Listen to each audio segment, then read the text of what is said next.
All right, we're going to divide by the fraction coefficient. Remember, coefficient just means how many variables you have, how many x's I have. So the number in front of the variable. So in this case, I have 3/5 x. It's a fraction, so all I'm going to do is I want to get one whole x. So anything divided by itself is 1. So I'm going to divide this side by 3/5. Remember, way long ago, really that is a super giant one. So 3/5 divided by 3/5 is 1. But if I divide one side by 3/5, then I'm going to divide the other side by 3/5. So now I'm left with x, because it's 1x, equals 60 divided by 3/5. And I'm going to go back to that super giant one, and I want to clear the bottom of my fraction, the denominator. So I'm going to multiply 3/5 by its reciprocal, which is 5/3, because then that's going to cancel out. And if I put 5/3 in the bottom of my giant one, I'm going to put 5/3 in the top of my giant one.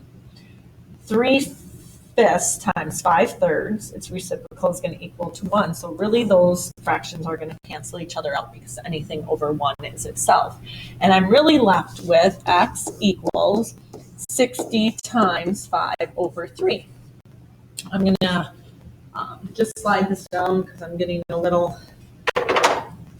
smushed up together. Oopsie.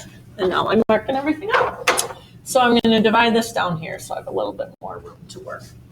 So now I have, like I said, x equals 60 times 5/3. Well, 60 is really 60 over 1.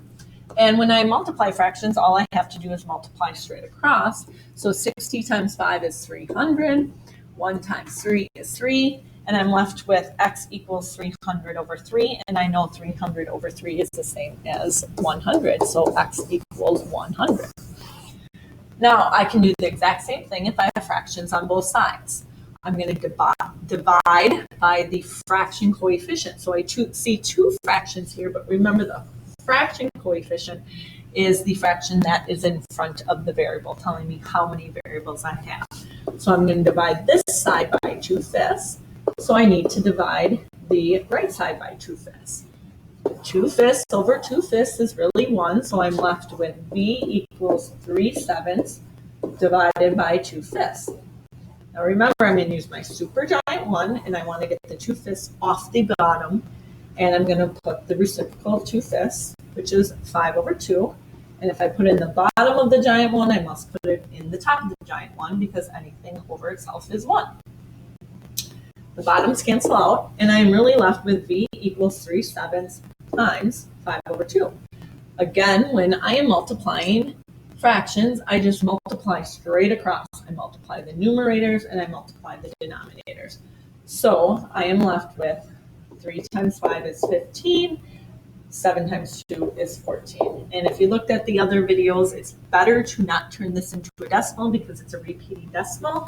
It's better to leave it as a fraction. So 14 goes into 15 one time. And I have 1 remainder, and I keep it over 14. So my answer is 1 in 1/14.